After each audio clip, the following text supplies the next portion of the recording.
반드시 그래서 여러분들이 식단을 하실 때 내 몸의 균형식을 잘 맞추실 줄 알아야 돼요. 근데 균형식이라는 개념이 단백질, 지방, 탄수화물 그리고 미량 영양소라고 그래서 비타민과 미네랄이 있어요. 그리고 이제 추가적으로 사람들이 잘 모르는 보통 제6의 영양소, 제5의 영양소 이렇게 봐가지고 보통 큰 영양소를 봐가지고 탄수화물, 지방, 단백질, 비타민, 무기질 6번째가 바로 물입니다. 물이 없으면 어떤 대사도 원활하게 발생하지 않아요. 특히 단백질은. 그리고 물이 하는 역할 중에 또 큰 역할 하나가 유산소 대사 과정에 개입하면서 물질 대사를 원활하게 돌리기 때문에 온몸의 구석구석에 순환을 갖다가 원활하게 해주고 그게 혈액순환만 얘기하는 게 아니에요. 우리 근육 사이나 장 사이 이런 곳에 항상 이 막사이 공간이 존재하거든요. 여기서 물질 이동이 일어나요. 예를 들어 우리 몸의 혈관, 적절한 비율일지 모르겠습니다만 혈관이 체관이라면 우리 몸의 나머지 물질 이동시키는 나머지 림프가 물론 수분 이동을 따로 하지만 별개로 약간 콜라겐이라든가 젤라스틴 성분의 수분이 같이 섞여가지고 이 어떤 근육 조직이나 특정 조직 사이에 막 사이로 공간이 열려 있어서 그 공간으로 이동하는 물질들이 존재한단 말이에요. 이런 물질 이동들이 수분이 없으면 제대로 발생하지 않아요. 그러면 살 빠지는 걸 떠나서 엉겨 붙어가지고 순환이 막혀가지고 아프고 근막통, 섬유통 이런 걸 발생시킬 수도 있어요. 물 섭취 굉장히 중요합니다. 그래서 6대 영양소를 어떻게 내가 잘 가져가면서 칼로리 섭취량을 줄이느냐에 따라서 여러분들의 다이어트의 성패가 좌우됩니다.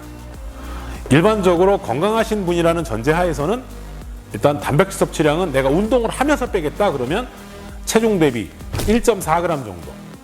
그리고 내가 운동을 좀 세게 하는 편이야. 근육통이 좀 하루 이상 가. 이틀 정도 유지되는 것 같아. 그러면 한 1.8g 정도. 나는 진짜 죽자고 운동해. 하루에 한 2번, 3번. 나 아침에 한 1시간 뛰고 저녁엔 웨이트도 1시간 해. 이러면 한 2.2g까지도 드셔야 될 수 있어요. 그렇게 해야 내가 운동한 것만큼 근육이 또 이게 까여 나가거든요. 운동을 하시는데 근육이 손실이 전혀 없다? 있을 수가 없어요. 일단 급한 영양소들은 근육 단백질이나 근육에 저장되어 있는 근글리코겐이라는 게 있어가지고 거기서 갖다 쓰거든요. 물론 근육 주변에 지방도 갖다 씁니다. 하지만 기본적으로 근육 손실이 발생하게 돼 있어요. 운동을 하시면. 이 손실 부분을 어떻게 하면 보강할 수 있느냐? 추가적인 단백질 섭취하셔야 돼요. 근데 내가 그 추가적인 단백질 섭취하지 않는다. 그러면 운동하면 할수록 살이 까입니다. 여러분들 힘이 증가하는 것과 근육이 까이는 건 완전히 별개의 문제예요. 운동을 반복하니까 근력은 증가할 수 있죠. 하지만 단백질 섭취를 원활하게 해주지 않으면 심지어 탄수화물 섭취량을 너무 줄여도 마찬가지로 근육이 까여요. 근육이 일정 수준 이상 까이면 근력도 같이 감소하게 돼 있어요. 그래서 여러분들 다이어트 하실 때 탄수화물 섭취 줄이면서 단백질 섭취량을 그 포션만큼 키우셔야 돼요. 근데 물론 칼로리 제한하는 범위 안에서. 그래서 일단 단백질을 맞춰놓고 그 나머지 부분에서 이제 과일, 야채 섭취하시면서 탄수화물 섭취는 평소보다 줄이는 거죠. 초반에 너무 많이 줄이면 뇌가 힘들어해요. 처음엔 평소 드시는 거에 한 70% 정도. 그 다음에 조금 익숙해졌어. 그리고 내가 운동을 좀 더 세게 해. 단백질 좀 더 드시고 그 포션만큼 또 단백질 섭취량만큼 또 탄수화물에서 빼는 거예요. 한 반으로 줄이는 거죠. 그런 식으로 해가지고 이제 일주일에 한 번이나 2주에 한 번씩 인바디를 해보셔야 돼요.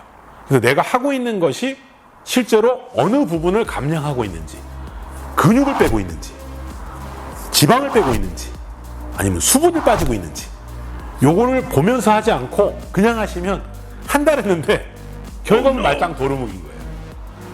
물론 피트니스 센터나 이런 데서 하실 때 보통 월에 한 번씩 하고 너무 자주 하면 안 된다 이런 경우도 있는데 그거는 이제 스트레스 받을까 봐 그런 경우도 있지만 저는 PT 하시는 분들 대부분 일주일에 한 번씩 심하면 2번 해요. 왜?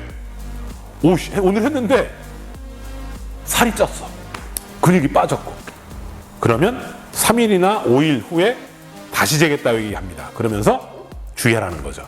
식단 조절 다시 제대로 하고 또 제가 또 강조하는 부분이 이제 생활 습관이 또 있는데 그건 또 뒤에 또 말씀을 드릴 거예요. 일단 어떤 사람은 그런 얘기예요. 단백질 섭취하지 않고 균형식하고 운동 적절히 하면 살 빠진다. 빠질 수 있어요. 근데 개인차가 있으니까. 근데 잘 안 빠지시는 분들 대부분 체크해보면 수분 섭취량 부족하고 단백질 섭취량 부족해요. 그냥 무작정 굶는 거예요. 그리고 원푸드 다이어트 하는 경우 많고. 그러면 실패할 확률이 무지하게 높아집니다. 당장 빠른 시간 안에 살을 빼겠다 생각하지 마세요. 여러분들이 살찌는데 얼마나 오래 걸렸겠어요. 여러분들 그 지금 사신 만큼 그렇게 살아오신 거예요. 근데 그걸 지금 한 두세 달 만에 확 빼겠다? 불가능합니다. 이 체중 관련된 것도 우리 뇌에서 리셋 작용에 의해서 6개월 단위로 셋업을 계속 바꾼다는 연구 결과들이 있어요. 시상하부에서. 그래서 본인들이 살을 뺐어도 6개월 이상 유지하지 않으시면 되돌아가려는 관성이 작용해서 도로 쪄요. 석 달 빼고나 끝? Never. 절대 불가능합니다. 되는 분들이 있을 수는 있어요. 몸은 생물이기 때문에 개인차가 있으니까. 하지만 대부분은 장기 관리하신 분들이 성공하는 케이스가 많지 단기 관리하는 경우는 실패할 확률이 무지하게 높습니다.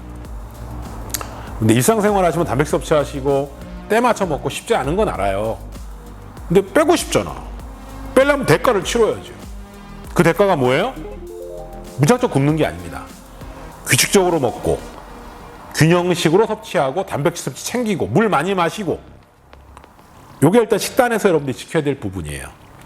그러면서 활동량을 이런 애플워치라든가 갤럭시 워치 같은 거 혹은 뭐 저렴한 애들도 있고 뭐 좀 여러 가지 웨어러블 형태의 워치나 이런 걸 착용하시고 내가 하루 동안 얼마나 대사량을 소비하는지를 체크해 보셔야 돼요. 얼마나 좋아요. 시계가 요즘 얼마나 좋아요. 종일하고 핸드폰만 들여다보면 내가 얼마나 소비하는지 나와요. 그 칼로리량을 가지고 식사량을 제한할 수 있죠. 내가 총 소비하는 칼로리가 예를 들면 2,800이다. 거기서 한 500 정도를 안 먹는 거죠. 그렇게 그럼 배고프지 않아요. 그리고 중요한 부분, 두 끼 식사, 세 끼 식사 신경 쓰지 마세요.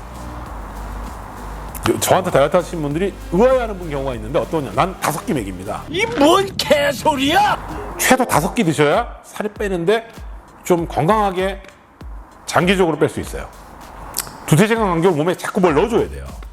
그래서 이 뇌한테 나는 배고프지 않아, 난 언제든지 먹을 수 있어, 이걸 뇌에 자꾸 입혀주면 이 뇌가 나는 영양소가 항상 풍부하네, 저장하지 않아도 되겠다.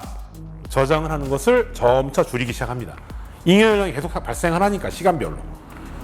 그리고 거기다 더 중요한 건 이제 생활습관 어떻게 가져가느냐인데 뭐 생활습관은 요 다음 편에 또 말씀을 드릴 거예요. 일단 지금까지 말씀드린 거 정리하자면 단백질은 운동을 하는 경우 최소 1.4g 이상 먹어라. 운동이 좀 과하다 싶으면 1.8g 이상 섭취해야 된다.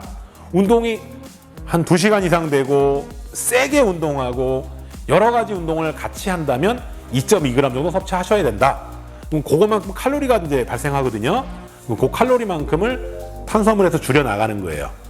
그리고 애플워치 같은 걸로 내가 하루 동안 얼마나 소비하는지 확인하셔서 평균적인 소비량 대비 30%부터 칼로리를 줄이시고 조금 익숙해지면 점차 줄여갑니다. 줄일 때마다 단백질 포션을 조금씩 늘려가시거나 혹은 그 부분만큼 살짝 지방에서 좀 올려가도 돼요.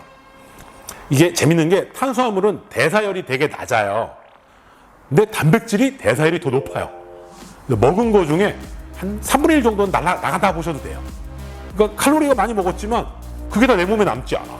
대사열을 흡수하기 위해서 먹은 칼로리의 한 3분의 1쯤 없어지네? 얼마나 좋아요. 그리고 단백질은 이게 포만감을 많이 유발해서 배고픈 것도 많이 줄여줘요. 한 가지 단점이 있죠. 오래 먹으면 맛대가리가 없어요. 질려요. 뇌가 미쳐버려요. 단 거, 뭐 이런 거, 기름진 거 원하고. 근데 그런 부분들만 조금 조절을 잘 하시면 돼요. 그럴 때는 이제 치팅이라고 그러죠. 네, 뇌를 속여서 좀 배불리 먹으면서 내 몸에 조금 만족감을 주는 그런 어떤 힐링 내지는 뭐 소울푸드 같은 거 형태로 먹고 싶으실 때는 방법이 또 있어요. 그거는 제가 생활 습관을 얘기해 드리면서 운동하고 어떤 식으로 식단을 잘 배합했을 때 살을 빼고 근육량을 유지하거나 오히려 올릴 수 있는지를 또 말씀을 드릴 거예요. 여기서 잠시 끊어가고 두 번째 얘기 드릴 때는 생활 습관을 어떻게 가져가는 것이 다이어트에 유리한지를 말씀드리도록 하겠습니다.